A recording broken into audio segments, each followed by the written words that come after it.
Hi, welcome back to my channel. This is part 4 of an ongoing series of my sketchbook walkthroughs of my dissertation. This is book number 4. If you haven't seen them already, you can look at book number 1, 2, and 3, and I'll put links to those up above. So this book, book number 4, is probably one of my favorite books. It is a book, a lay flat book that is bound over tapes. This is a really interesting binding, very simple to do, and you can tighten it up. So I'll have to show that. I'll make a tutorial on that.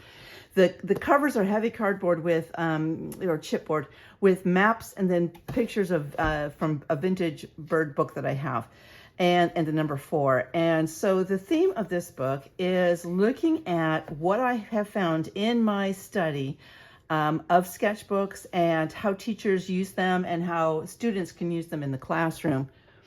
And so I've used this kind of ongoing theme of birds. So at the very beginning, I think of my participants as little eggs and to be hatchlings, and as teaching in general to be sort of sitting on a nest of potential excitement. This talks a little bit about my study, or kind of begins it. And then in here, I'm going to find 10 different ways that you can be much more successful in your sketchbook use.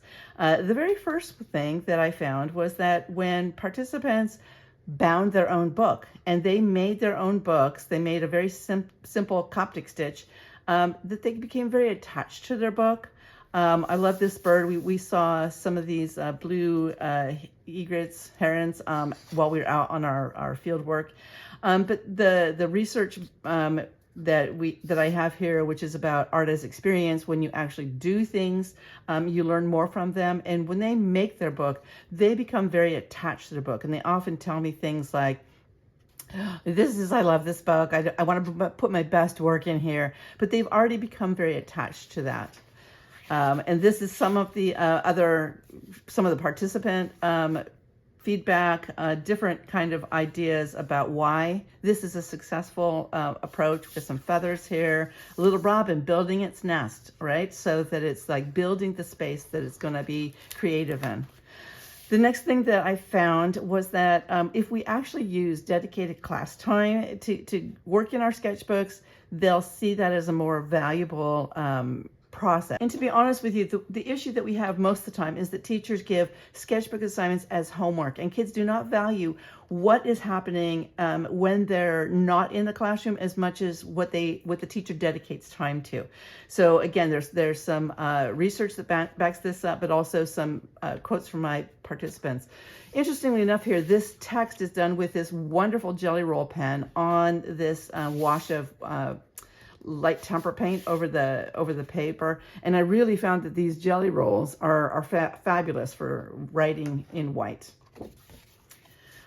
So again, these are quotes from students or participants, and some of the background about why we fall into that flow state when students are worried about things that are happening. And they find that the time is cutting into their lives. They don't value that as much. So when you give it to them as homework, they just sort of do it because they're supposed to. But in class, we can create this wonderful, warm environment we're all creating together.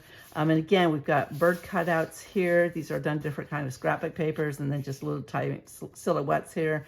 One of the things I like when I have pages that I've painted these pages before I bound the book, is that when I have 2 pages that really kind of clash, so we got a light and then a dark here, is that a unifying object, like the border here, pulls this all together along with the imagery. So another theme throughout this book is the work of Joseph Cornell, who creates artwork. I'll put a link up here to his work as well. He creates these little worlds in boxes. And what I did was I looked at the boxes and simplified them to their basic shapes so that I had backgrounds that sort of tied in that world. Because what I found for my students is that if they created a small world, that they entered this small world of their sketchbook, it became a space for creativity. So there's birds and then Joseph Cornell boxes.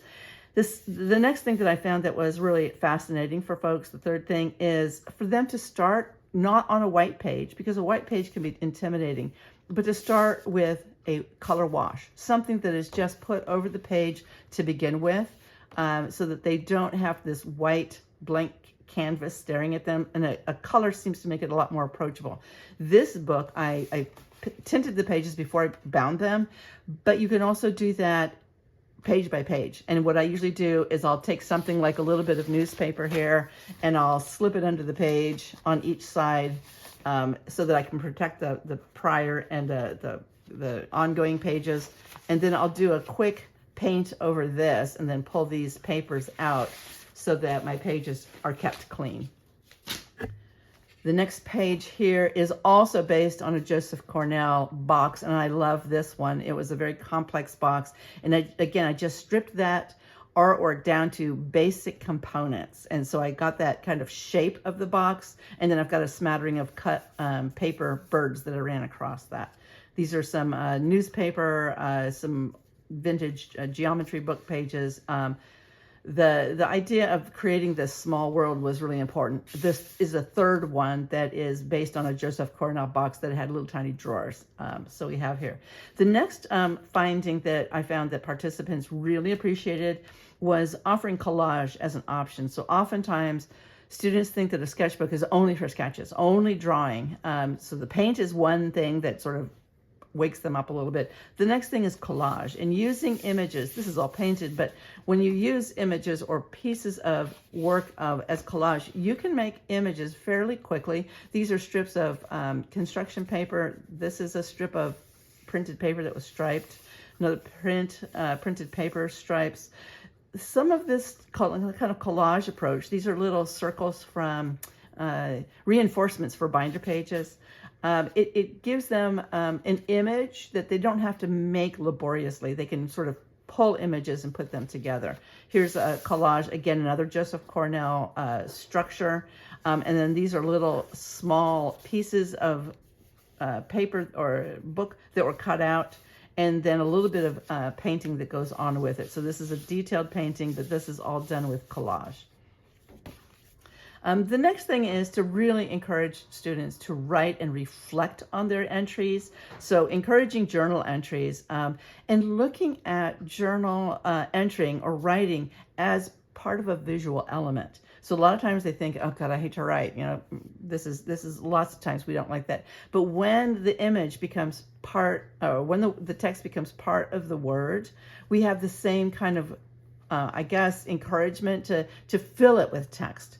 This is another Joseph Cornell book, or box, I'm sorry. It was a very plain one, and I sort of extended the lines just to create this small box. The next one here is to collect them less often so that it creates student ownership of their book. So one of the challenges when you're teaching in a K-12 environment is that often sketchbooks are due at the end of the week or at the beginning of the week. And the kids are like, oh crap, it's due. I better do something really quick. And they just do it and turn it in without any thought. But if I dedicate the class time, we did Fridays, sketchbook days, and I did not collect them. They saw them more as belonging to themselves as opposed to they're doing it for me or for a grade. So collecting them less often, maybe once in midterm, once at the end of the semester, it allows them to build that relationship with the book, and they can kind of feather their nest a little, make it what they want it to be, and they often forget they're doing it for a grade. So we talked about this. I didn't look at their books. I looked at them as they were working. Like I might come and we'd talk about a thing, but I didn't collect them. The bonus for a teacher is I get to see this wonderful like thing that comes to me fully formed, and I can see how their ideas evolve over time or how they're building a story. So not looking at each individual entry, but as they build something that's much more of a portfolio. It's fascinating. This is a copy of a beautiful, beautiful Japanese painting. I love it, but I don't have the credit on here. I do love to paint, and so looking at an image of the crow, and I talked in earlier books about looking at the crow as kind of a self-representation, and so I use this as a self-portrait. So this is me looking down on my students, sort of encouraging them, but a little bit of distance, not overshadowing them quite so much. They have the opportunity to build. This is what I'm talking about, the text. So what I do here is I lightly draw in pencil my lines that I want to use as a visual element, and then I make my words fit along those lines. These are ultrafine Sharpie marks. Another huge thing that made students really engaged with their books is when they shared their stories in oral presentations. I showed a picture earlier in book number 3 of them standing up, holding their book and presenting out to the class. And I saw this happen in our study, and I've seen it over and over again in the class. When students share, it inspires the other people to look and think, I want to try that. I like the way you set this up. This is a collage, a photocopied wings, right? Here's a red-winged blackbird, which we see often in Indiana where I did my study. This is cut out letters from newspapers. This is a quote from some participants just to make sure that they have their voice in this study as well. And coming together and really looking at each other's work really inspired my students to take an idea. For example, I had a student that I had given them white pages. She had washed her page with color and then painted.